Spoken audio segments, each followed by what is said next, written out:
저는 지금까지 남들이 말하는 성공의 궤도를 꽤 정확히 밟아온 사람입니다. 미국 뉴욕 맨해튼에서 태어나 하버드를 졸업했고 26세 첫 벤처기업을 매각한 뒤 실리콘밸리로 향했습니다. 그리고 지난 10년간 기술 기반 스타트업에만 투자해 연 매출 1억 달러를 넘기는 펀드를 운영하고 있죠. 다른 이들은 저를 젊은 억만장자 혹은 데이터에 미친 투자자라고 부릅니다. 저는 감정에 휘둘리지 않는 사람입니다. 모든 투자 판단은 숫자와 데이터로만 이뤄지며 기업의 철학과 구조를 3년 단위로 분석한 보고서 없이는 결정을 내리지 않아요. 그만큼 저는 스스로를 신뢰하고 세상 보는 눈이 틀리지 않았다고 믿고 살아왔습니다. 그런 제가 처음으로 당황한 건 지난달 프랑스 파리에서 열린 아르카디아 글로벌 투자 포럼에서였습니다. 초청 연사로 참석한 자리였고 주제는 차세대 투자 유망국가였죠. 저는 싱가포르, 이스라엘, 핀란드를 언급하며 비교 분석을 마쳤고 객석에선 고개를 끄덕이는 반응이 이어졌습니다. 그런데 질문 시간에 뜻밖의 질문이 나왔습니다. 레이첼, 왜 한국은 언급되지 않았나요? 순간 정적이 흘렀습니다. 저는 준비된 자료에 한국에 대한 항목이 없다는 걸 다시 한번 확인했습니다. 그리고 이렇게 답했습니다. 한국은 제조 기반 강국이긴 하지만 아직은 구조적 혁신보다는 단기 성과에 집중하는 국가라고 판단했습니다. 그 말을 한 뒤 왼편에 앉아있던 앙투안 르노가 웃었습니다. 그는 유럽 귀족 가문 출신의 벤처 투자자로 신흥국가에 대한 평가가 늘 냉소적입니다. 레이첼,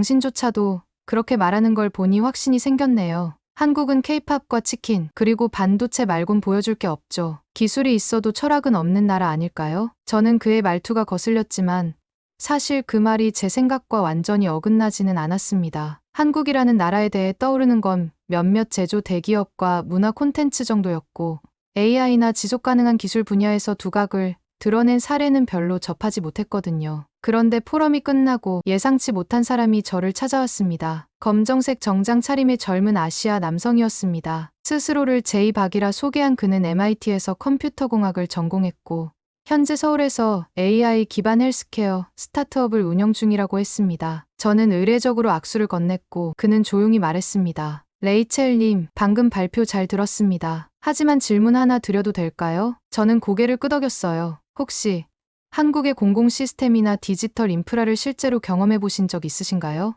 여행으로 몇 번 간 적은 있지만 업무적으로는 없습니다. 그렇다면 지금 판단하신 것들이 틀렸을 수도 있다는 생각은 안 해보셨나요? 저는 잠시 멈칫했습니다. 대부분의 사람들이 저를 대할 때는 감히 반론을 제기하지 않거나 조심스럽게 동의를 구하는 쪽이었거든요. 하지만 제이박은 담담한 눈빛으로 제게 현실적인 질문을 던졌고 저는 그 순간 이상하게도 방어적인 태도를 취하지 않았습니다. 오히려 궁금해졌습니다. 당신은 그렇게 말할 수 있을 만큼 어떤 걸 봤죠? 그는 폰을 꺼내 서울 시내의 실시간 교통 앱, 정부 행정 앱, 그리고 자사 서비스의 실제 데이터 흐름을 보여줬습니다. 이건 단순한 홍보가 아니었어요. 정교하게 설계된 시스템이었고 무엇보다 사용자 중심 철학이 느껴졌습니다. 그는 마지막으로 한마디 덧붙였습니다. 레이첼님은 숫자와 데이터에 예민한 분이니까 더더욱 한국은 한번 보셔야 한다고 생각합니다. 제가 아는 한국은 이미 10년 뒤의 일상을 살고 있어요. 저는 그 말을 들은 뒤 그날 밤 호텔 방에서 생각에 잠겼습니다. 10년 뒤의 일상이라는 말이 자꾸 머릿속을 맴돌았어요. 그리고 다음 날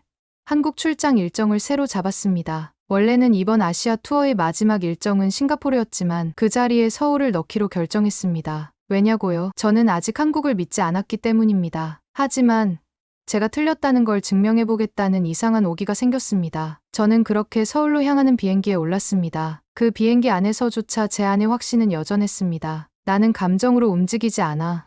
언제나 숫자, 데이터, 구조로 판단할 뿐이야. 하지만 그 믿음이 도착한 지 단 하루 만에 흔들리기 시작했다는 걸 그땐 몰랐습니다. 서울행 비행기는 제 기준에선 꽤 괜찮은 경험이었습니다. 승무원들은 세심했고 탑승객 대부분이 조용히 자신의 자리에 앉아있는 모습이 인상적이었어요. 저는 창밖을 보며 스스로에게 다짐하고 있었습니다. 이번에도 데이터로만 본다. 감탄도 실망도 숫자 없인 무의미하다. 인천공항에 도착한 건 아침 6시쯤이었습니다. 입국 심사부터 짐 수령, 환전, 교통카드 구매, 그리고 호텔로 이동하는 전 과정까지.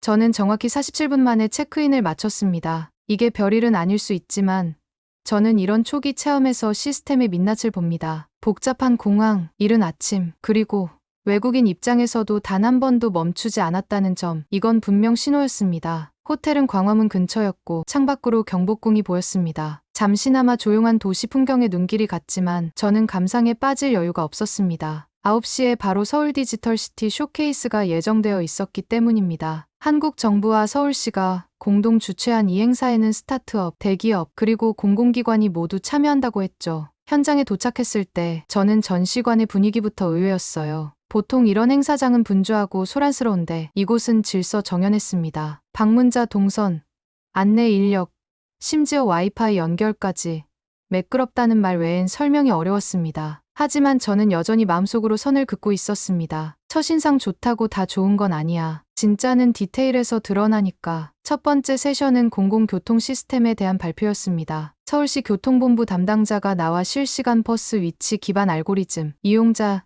데이터 피드백 자동 반영 시스템, 그리고 고령자 맞춤형 안내 음성 알고리즘 개선 사례를 설명했습니다. 제가 놀란 건 시스템 자체보다도 그걸 소개하는 발표자의 표현 방식이었습니다. 우리는 빠른 게 아니라 낭비를 참지 못하는 국민들과 함께 진화해왔습니다. 그 문장을 듣는 순간 뭔가 머릿속을 한 대 얻어맞은 기분이 들었습니다. 빠름이 아니라 낭비의 제거라니, 이건 생각보다 훨씬 더 구조적인 철학이었습니다. 다음 세션은 스마트 행정 앱 시연이었어요. 시민들이 스마트폰 하나로 출생 신고부터 부동산 계약, 의료 기록 확인까지 모두 처리하는 과정을 보여줬습니다. 시연자는 60대 중반의 여성 공무원이었는데 그녀의 손끝은 한치의 망설임도 없었습니다. 그걸 보며 저는 이렇게 중얼거렸어요. 이건 그냥 디지털이 아니라 문화네. 행사 중간에 저는 안내를 맡은 실무자에게 물었습니다. 이 전체 시스템의 운영 총괄자는 누구죠? 서울시 스마트도시 정책본부의 장유진 본부장님이십니다. 다음 세션 발표자세요. 그리고 20분 후 강단에 등장한 발표자를 보고 저는 한순간 눈을 의심했습니다. 말끔한 정장에 단정한 머리. 강단에 섰을 땐 이미 모든 시선이 그녀에게 쏠려 있었습니다. 장유진은 예상과 달리 권위적이지도 의례적이지도 않았습니다. 그녀는 편안하면서도 단단한 어조로 말을 이어갔습니다. 서울은 기술이 먼저 움직이지 않습니다. 시민의 불편함이 기준입니다. 우리는 속도보다 일관성, 효율보다 생활의 편안함을 먼저 고민합니다. 저는 그녀가 말을 이어갈수록 점점 더 집중하게 됐습니다. 통계를 나열하기보다는 실제 상황에서 문제를 어떻게 발견하고 그걸 어떻게 시스템으로 전환했는지를 이야기했어요. 사람 중심, 데이터 중심, 지속 가능성. 그 모든 단어들이 화려하지 않게 그러나 설득력 있게 이어졌습니다. 발표가 끝나자 장유진은 강단에서 내려와 참가자들과 자연스럽게 대화를 나누기 시작했습니다. 그녀가 저를 발견했는지 눈을 마주치며 다가와 인사를 건넸습니다. 레이첼 윈터스님 맞으시죠? 오신다고 들어서 인사드리고 싶었습니다. 저는 잠시 머뭇거렸습니다. 사실 이 순간이 어딘가 낯설었기 때문입니다. 보통 제가 주도권을 갖는 자리에 익숙한데 지금은 뭔가 흐름이 다르게 느껴졌거든요. 하지만 곧 손을 내밀며 인사했습니다. 정말 인상 깊은 발표였습니다. 하지만 솔직히 말해도 될까요? 저는 아직 이 모든 것들이 실생활에 얼마나 실질적인 변화로 이어지는지 의문이에요. 장유진은 미소 지으며 고개를 끄덕였습니다. 좋습니다. 그럼 내일 서울의 아주 평범한 하루를 직접 경험해보세요. 우리가 자랑하려는 게 아니라 보여드릴 수 있는 일상이 무엇인지. 그 말을 듣고 저는 처음으로 스스로에게 이렇게 질문했습니다. 정말로 이 나라가 내가 알던 한국이 맞는 걸까? 그리고 그 다음 날 서울이라는 도시가 가진 진짜 힘이 드러나기 시작했습니다. 다음 날 아침 저는 장유진의 안내로 서울의 평범한 하루를 경험하게 됐습니다. 처음 목적지는 뜻밖에도 서울 외곽의 주거지역이었습니다. 강남도 시청도 아닌 지극히 평범한 사람들이 사는 동네. 그러니까 도시의 중심보다는 일상에 가까운 공간부터 보여주겠다는 의도였어요. 왜 하필 여기죠? 제가 묻자 장유진은 이렇게 답했습니다. 시스템이 진짜 작동하는 곳은 중심이 아니라 주변이에요. 그 말이 묘하게 머릿속에 남았습니다. 우리는 가장 먼저 동네 주민센터에 들렀습니다. 무슨 행정기관부터 보여주나 하고 내심 시큰둥했지만 안으로 들어가자 생각이 바뀌었어요. 창구에는 줄이 없었고 사람들은 기계 옆에 서서 뭔가를 조용히 입력하고 있었습니다. 장유진이 말했죠. 저 기계에서 출생신고, 가족관계 등록, 통장 발급, 등본까지 3분 안에 뗄 수 있어요. 그리고 그 기록은 실시간으로 행정망 전체에 동기화됩니다. 저는 직접 한번 시도해봤습니다. 외국인이 사용할 수 있는 서비스는 제한적이었지만 기본적인 정보 조회나 민원 시스템을 둘러볼 수 있었어요. 화면은 직관적이었고 터치 반응 속도도 빨랐습니다. 가장 놀라웠던 건 종료 후 평가하기 기능이었습니다. 사용자가 불편하다고 체크하면 어떻게 되죠? 제가 물었을 때 장유진은 망설이지 않고 대답했습니다. 48시간 안에 담당 부서가 조치하고 조치 결과를 사용자에게 안내해요. 그 말에 저는 다시 한번 멈칫했어요. 단순 자동화가 아니라 반응하는 행정이라니. 미국에서라면 이 정도 기능은 2주 후 이메일 하나 오는 수준일 겁니다. 다음 행선지는 근처 초등학교였습니다. 전통적인 교육 현장을 본다는 의미도 있었지만 제가 진짜 궁금했던 건 디지털 기반 사회에서 어린 세대가 어떤 감각을 가지고 자라는가였죠. 교실에는 대형 전자칠판과 각종 센서 장비가 설치되어 있었고 학생들은 각자 태블릿을 가지고 수업에 참여하고 있었습니다. 선생님은 말 그대로 가르치는 사람이 아니라 가이드처럼 보였어요. 학생들은 질문하고 실험하고 결과를 데이터로 정리하며 수업을 스스로 이끌었습니다. 그리고 놀랍게도 이 모든 과정은 실시간으로 학부모와 공유되는 플랫폼과 연동되어 있었습니다. 부모는 앱으로 자녀의 학습 흐름을 확인할 수 있고 상담 예약도 바로 할 수 있어요. 장유진의 설명을 들으며 저는 고개를 끄덕였습니다. 물론 미국에서도 디지털 교육 플랫폼이 없진 않지만 이 정도로 전국 단위로 정돈된 형태는 본 적이 없습니다. 기술의 적용이 아니라 기술의 내재화에 가까웠어요. 점심은 학교 인근의 작은 식당에서 먹었습니다. 우리가 도착했을 때 점심시간이 막 시작되었고 사람들이 조용히 들어와 QR로 주문하고 자리에 앉아 음식을 기다리는 모습이 인상적이었습니다. 주문부터 결제, 호출까지 앱 하나로 연결된 시스템이었죠. 그리고 그 식당에서는 주방의 작업 흐름까지 앱에 실시간 표시되고 있었습니다. 현재 주방에서 볶음밥을 조리 중입니다. 곧 서빙 예정입니다. 자리에서 기다려주세요. 이건 단순한 디지털화가 아니었습니다. 고객의 시간을 존중하는 구조였어요. 장유진이 웃으며 말했습니다. 한국은 기다림을 개인의 인내심이 아니라 사회적 낭비로 여겨요. 그게 바로 우리가 속도에 집착하는 이유예요. 그 말을 듣고 저는 잠시 말이 없었습니다. 생각해보니 저는 기다림에 익숙했습니다. 공항, 병원, 은행, 식당, 어디서든 기다리는 건 당연한 일이라고 여겨왔죠. 하지만 지금 이곳에선 그런 당연함 자체가 시스템 오류로 취급되고 있었습니다. 식사를 마친 뒤엔 서울의 대표적인 스마트 교통 허브인 강남 고속버스 터미널로 향했습니다. 버스는 예약부터 탑승까지 전 과정이 무인 시스템으로 이뤄지고 있었고 출발 10분 전까지 실시간 승객 위치 파악을 통해 자동으로 좌석 배치를 재조정하고 있었습니다. 왜 이런 시스템까지 필요하죠? 제가 묻자 장유진은 이렇게 대답했습니다. 버스 한 대가 출발을 3분 늦추면 전체 도심 회전 효율이 떨어져요. 우린 그 0점 줄이고 싶어요. 저는 잠시 멈춰 섰습니다. 그 순간 떠올랐습니다. 앙투안 르노의 말. 한국은 기술은 있어도 철학은 없죠. 하지만 지금 저는 그 반대의 풍경을 보고 있었습니다. 한국은 기술 이전의 철학으로 움직이고 있는 나라였습니다. 불필요한 기다림을 없애고 시간의 낭비를 줄이며 시스템의 오류를 스스로 감지하고 개선하는 구조. 서울을 걸으며 저는 처음으로 혼잣말을 했습니다. 혹시 내가 틀렸던 걸까? 그날 저녁 호텔 방으로 돌아온 저는 조용히 창밖을 바라보았습니다. 서울의 야경은 화려했지만 저는 그 아래를 떠올렸습니다. 보이지 않는 곳에서 움직이고 계산되고 반응하는 수많은 시스템들. 저는 이제 선택의 기로에 서 있었습니다. 이 모든 걸 그냥 흥미로운 경험으로 넘길지 아니면 제 투자 철학의 축을 바꾸는 출발점으로 삼을지 그 결정은 다음 날 아주 특별한 한 장면에서 내려지게 됩니다. 서울에서의 셋째 날 아침 저는 다시 장유진과 함께 일정에 나섰습니다. 오늘은 조금 더 기술 중심의 장소를 방문하기로 되어 있었어요. 사실 기대 반, 회의 반이었습니다. 지금까지 본 것들은 모두 훌륭했지만 아직은 디테일에 강한 도시라는 느낌이 강했거든요. 저는 오늘 그 이상을 확인하고 싶었습니다. 한국이라는 나라가 정말 시스템 단위로 미래를 설계하고 있는가, 그걸 직접 눈으로 보고 싶었어요. 가장 먼저 향한 곳은 서울대 AI 연구소였습니다. 지하철을 타고 이동했는데 아침 러시아어임에도 불구하고 혼잡한 느낌은 없었습니다. 앱으로 미리 혼잡도 예측이 가능했고 대기열 분산 시스템이 실제로 작동 중이었어요. 무심코 지나치기 쉬운 이런 작은 효율들이 쌓여 도시 전체의 스트레스를 줄이고 있다는 사실이 체감됐습니다. 연구소에 도착하자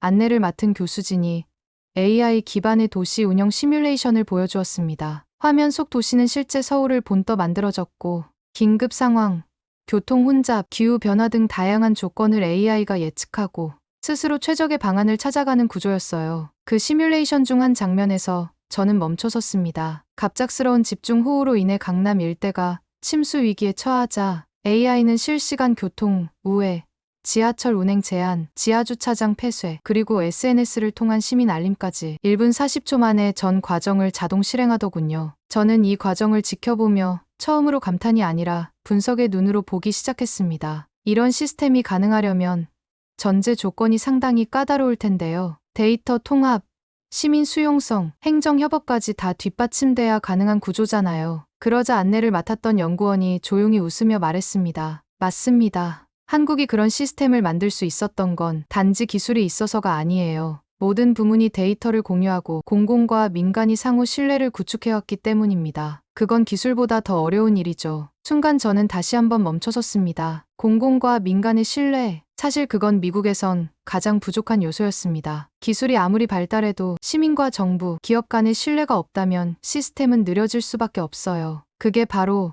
실리콘밸리조차 한국처럼 빠르게 움직일 수 없는 이유일지도 모릅니다. 점심을 먹은 뒤 우리는 판교 테크노밸리로 이동했습니다. 한국의 실리콘밸리라 불리는 곳이라 들었기에 사실 약간은 비교해보겠다는 심정이 컸어요. 하지만 도착하자마자 생각이 달라졌습니다. 이곳은 단지 스타트업이 모여있는 곳이 아니었어요. 모든 기업이 정부의 스마트 도시 계획과 연동된 생태계 안에서 움직이고 있었습니다. 사무실 단지 안에는 AI 기반 배송 로봇이 돌아다니고 있었고 회의실마다 디지털 네트워크가 자동으로 연결되는 협업 시스템이 구축돼 있었어요. 스타트업 입주 기업 대표와 짧은 인터뷰도 가능했는데 그는 이렇게 말했습니다. 우린 기술 하나를 만들기 전에 도시가 이걸 어떻게 받아들일지를 먼저 생각해요. 한국은 테스트베드가 아니라 실제 문제 해결의 현장이에요. 이 말을 듣는 순간 머릿속에 불이 하나 켜졌습니다. 이 나라는 테스트가 아니라 실험실이 아니라 실제 생활이 기준이구나. 저는 투자를 판단할 때 늘 이렇게 말합니다. 이 기술이 실생활에서 얼마나 빠르게 그리고 넓게 스며들 수 있는가. 그런 기준으로 본다면 지금 제 눈앞에 있는 한국은 가장 유망한 시장이었습니다. 차로 돌아오는 길, 장유진이 조용히 물었습니다. 레이첼님, 혹시 처음 한국에 대해 가졌던 인상이 기억나시나요? 저는 창밖을 보며 대답했습니다. 제조업에 강한 나라, 하지만 시스템은 약한 나라. 그게 제 첫인상이었어요. 그리고 잠시 침묵하다가 덧붙였습니다. 그게 완전히 틀렸다는 걸 인정하는 중이에요. 그날 저녁, 호텔방에 혼자 앉아있던 저는 미국 사무실에서 보내온 메일을 하나 열어봤습니다. 제 보좌역이 앙투안 르노에게서 받은 메시지를 인용해 보낸 것이었죠. 레이첼, 한국엔 어때요? 반도체 몇 장 보셨어요? 기술은 있어도 철학은 없는 나라라더니 혹시 감정이 흔들린 건 아니죠? 그 메시지를 보는 순간 저는 오히려 웃음이 나왔습니다. 지금까지는 감정이 아니라 데이터로만 판단하려 애썼습니다. 하지만 지금 제가 느끼는 건 분명 감정이 맞닿은 판단이었어요. 그게 나쁜 일은 아니라고 생각했습니다. 오히려 감정이 동하는 시스템이라면 그건 설득이 아니라 신뢰의 증거일지도 모른다고 느꼈습니다. 저는 곧바로 메일 답장을 쓰기 시작했습니다. 앙투안, 반도체도 봤고 시스템도 봤고 무엇보다 사람을 봤어. 그리고 그게 다 하나로 연결돼 있다는 걸 깨달았어. 다음엔 당신이 와서 확인해보는 게 좋을 거야. 이메일을 보내고 난 뒤 저는 처음으로 서울이라는 도시가 하나의 기업처럼 느껴졌습니다. 이윤을 위해 움직이는 기업이 아니라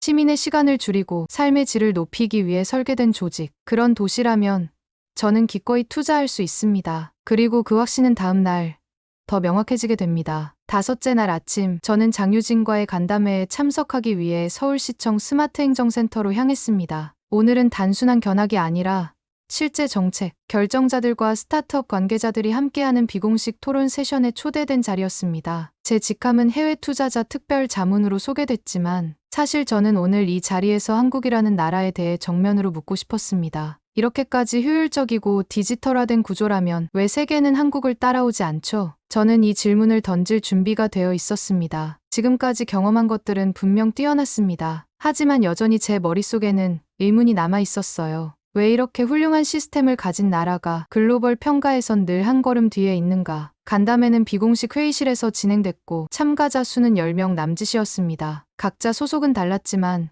눈빛은 모두 또렷했습니다. 실제로 이 시스템을 만들어낸 사람들이라는 느낌이었죠. 장유진이 좌장을 맡아 이야기를 이끌었고 저는 발표를 마친 뒤 손을 들었습니다. 방금도 느꼈지만 이 나라는 시스템의 완성도가 정말 높습니다. 속도, 정확성, 사용자 중심의 설계까지 모든 것이 예측을 넘어서 있어요.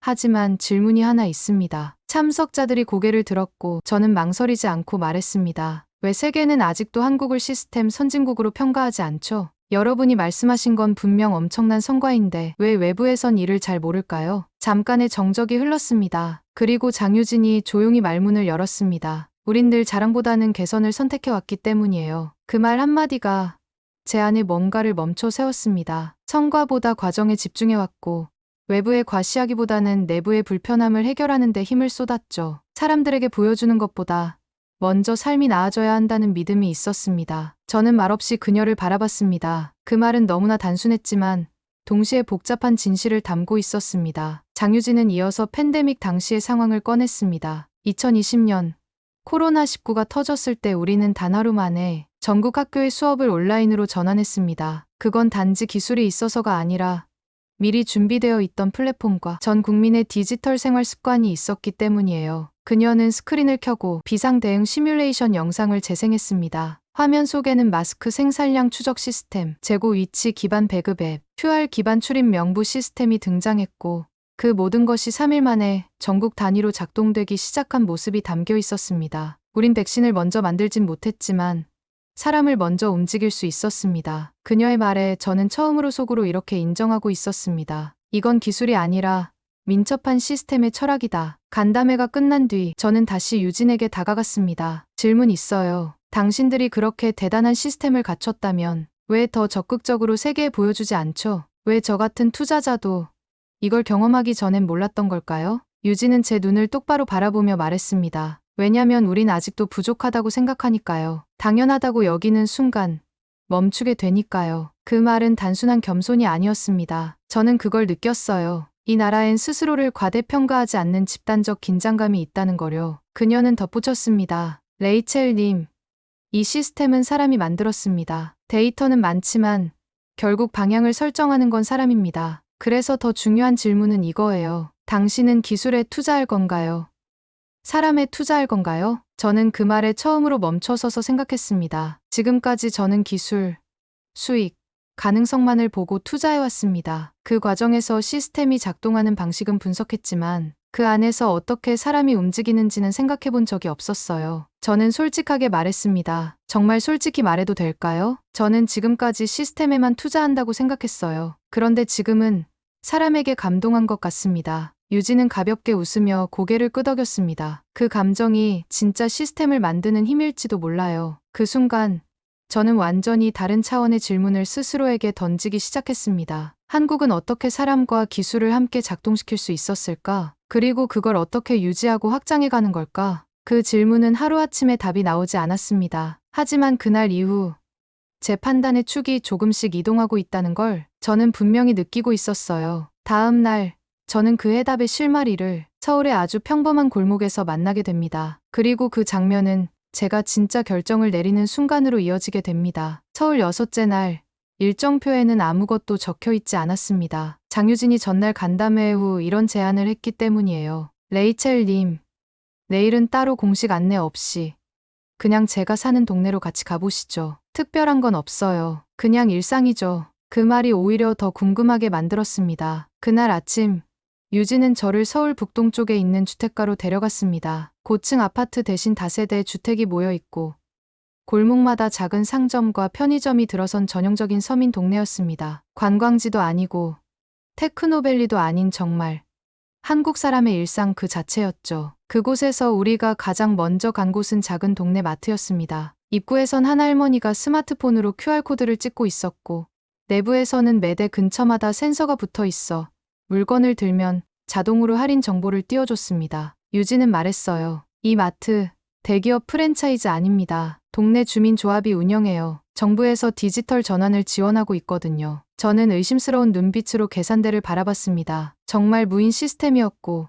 60대 후반쯤 되어 보이는 여성이 태블릿으로 매출 통계를 확인하고 있었습니다. 그분은 유진과 잘 아는 사이인지 먼저 웃으며 말했어요. 유진 씨, 오늘은 외국 손님이네. 네.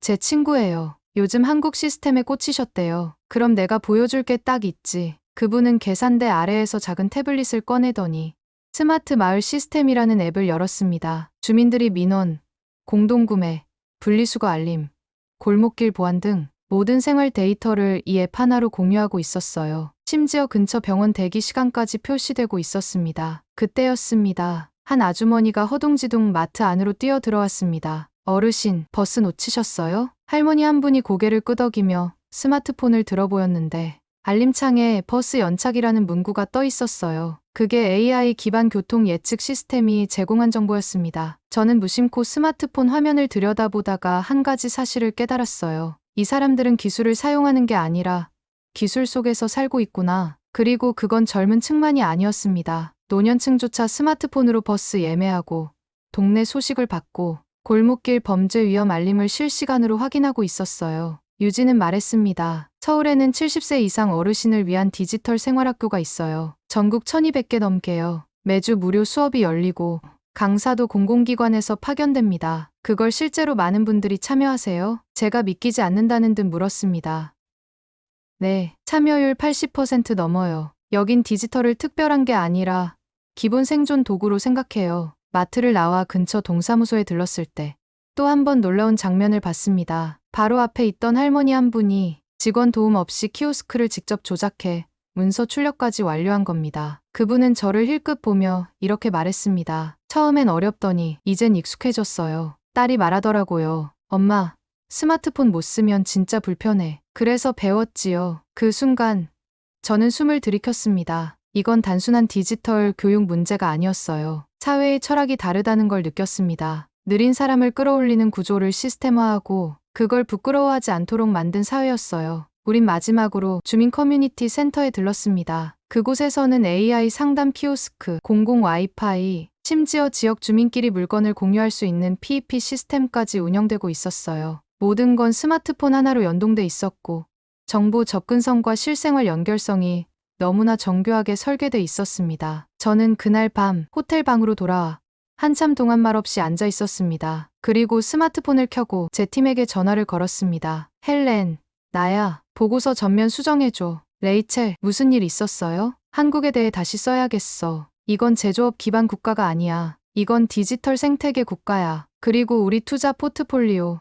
한국 스타트업 세 곳으로 시작할 거야. 특히 공공 시스템에 접속된 기업으로. 그 말은 저 스스로도 예상치 못한 결정이었습니다. 하지만 저는 이상할 정도로 확신에 찼어요. 이 시스템은 보여주기 위해 만든 게 아니라 살아가기 위해 만들어졌다는 것. 그 차이가 바로 이 나라의 진짜 힘이라는 걸 오늘 저는 서울의 골목에서 확실히 깨달았습니다. 서울에서의 마지막 날, 저는 호텔 방에서 창밖을 오래도록 바라봤습니다. 그동안 본 건 화려한 도시가 아니라 그 도시를 살게 만드는 시스템이었어요. 저는 더 이상 기술이나 효율만을 보고 판단하던 사람이 아니었습니다. 이제 저는 사람과 구조, 그 사이의 신뢰를 보기 시작했거든요. 귀국 비행기 안에서 저는 조용히 제 노트북을 열었습니다. 며칠 후 미국 샌프란시스코에서 열릴 글로벌 투자 포럼에서 발표할 주제를 다시 정리해야 했기 때문입니다. 원래 제목은 포스트 코로나 시대, 실리콘밸리 이후의 대안이었어요. 하지만 그 제목은 더 이상 어울리지 않았습니다. 저는 주제를 이렇게 바꿨습니다. 시스템의 철학, 한국에서 본 미래. 행사가 열린 날, 저는 무대에 오르며 다소 긴장했습니다. 이번 발표는 단순한 정보 공유가 아니라 제 투자 철학이 완전히 전환되었음을 공개적으로 밝히는 자리였으니까요. 관객석에는 실리콘밸리의 유명 투자자들, 유럽 재계 인사들, 그리고 익숙한 이름 하나, 앙투안 르노도 있었습니다. 저는 발표를 이렇게 시작했습니다. 여러분, 한국은 반도체의 나라로 알려져 있습니다. 하지만 제가 보고 온 한국은 반도체보다 더 정밀하고 더 민첩한 시민 중심 시스템의 나라였습니다. 처음엔 객석이 조용했습니다. 낯선 시작이었기 때문일 겁니다. 저는 곧바로 서울에서 직접 찍은 영상들을 스크린에 띄웠습니다. 버스 도착 시간 예측 앱, 동네 마트의 무인 계산대, 스마트폰으로 민원을 접수하는 80대 노인, 그리고 실시간으로 분리수거 알림을 받는 주민들. 영상이 끝난 뒤 저는 객석을 바라보며 말했습니다. 우리는 선진국을 말할 때 늘 GDP, 군사력, 브랜드 파워를 따집니다. 하지만 정말 중요한 건 그 나라의 시민이 얼마나 덜 불편하게 살아가는가 아닐까요? 그 말에 일부 관객이 고개를 끄덕였습니다. 저는 말을 이어갔습니다. 서울의 병원에서는 아침에 진료를 받고 점심엔 검사를 받고 저녁엔 결과를 받은 뒤 치료를 시작할 수 있습니다. AI 기반 행정 시스템은 불편함이 생기면 48시간 안에 수정되고 국민 누구나 스마트폰 하나로 정부의 모든 서비스를 사용할 수 있어요. 이건 단순한 디지털화가 아닙니다. 이건 국가 철학의 문제입니다. 그때였습니다. 질의응답 시간이 되자 앙투안 르노가 손을 들었습니다. 예상했던 일이었죠. 레이첼, 당신의 감정이 판단을 흐리고 있는 건 아닌가요? 한국이 특별한 나라라면 왜 여전히 글로벌 평가에서 후순위인가요? 저는 잠시 그를 바라보다 조용히 답했습니다. 그건 한국이 조용히 자기 일을 해왔기 때문이에요. 성과보다 과정을, 과시보다 개선을 선택해왔죠. 하지만 그걸 본 사람은 변할 수밖에 없습니다. 저처럼요. 그 말에 객석의 분위기가 달라지기 시작했습니다. 저는 마지막으로 한 장의 슬라이드를 띄웠습니다. 제 스마트폰 화면이었어요. 화면 속에는 서울시의 AI 기반 재난 대응 시뮬레이션 영상, 어르신 디지털 교육 앱, 정부 행정통합 플랫폼이 나란히 떠 있었습니다. 그리고 화면 아래엔 이렇게 적혀 있었습니다. 이건 기술이 아닙니다. 철학입니다. 사람을 귀찮게 하지 않겠다는 구조적 다짐입니다. 발표를 마치자 객석에서 박수가 터졌습니다. 처음엔 조심스럽게, 그리고 곧 진심 어린 반응으로 바뀌었어요. 저는 무대를 내려오며 스스로에게 이렇게 말했습니다. 이제 시작이야. 그날 저녁, 저는 제 팀에게 회의를 소집했습니다. 이번 포럼에서 만난 미국, 유럽, 동남아 스타트업 대표들이 저에게 협업을 제안해왔고, 그중 절반 이상이 한국 시스템과 연결된 기업을 찾고 있었어요. 헬렌이 제게 물었습니다. 레이첼, 한국 투자는 진짜로 진행하실 거예요? 저는 망설이지 않았습니다. 그래, 이번엔 숫자가 아니라 방향에 투자하는 거야. 그리고 그 방향은 분명히 한국에 있어. 다음 날 투자 집행 1차 검토가 시작됐습니다. 제가 선택한 첫 기업은 한국에서 지자체와 협업해 스마트 커뮤니티 앱을 운영하는 스타트업이었습니다. 그리고 두 번째는 노인 대상 디지털 교육 솔루션을 만든 기술 기업이었죠. 세 번째는 바로 지방 도시의 스마트 헬스 플랫폼. 이건 단순히 시장 진입이 아니라 제가 처음으로 사람에게 감동해서 내린 투자 결정이었습니다. 그리고 저는 확신했습니다. 미래는 보여지는 데 있지 않고 작동하는 데에 있다. 그 작동의 정점에 한국이 있다. 저는 다시 서울에 와 있습니다. 몇 달 전 아무 기대 없이 도착했던 이 도시. 정확히 말하면 검증하러 왔던 나라였죠. 하지만 지금의 저는 서울의 거리 하나하나를 걷는 발걸음조차 다른 감정으로 채워집니다. 이번 방문은 업무 때문이 아니었습니다. 제가 투자한 한국 스타트업들의 성과를 점검하고 직접 일선에서 어떤 변화가 일어나고 있는지 확인하고 싶었어요. 그리고 정말 놀랄 정도로 많은 변화가 일어나고 있었습니다. 첫 번째로 만난 곳은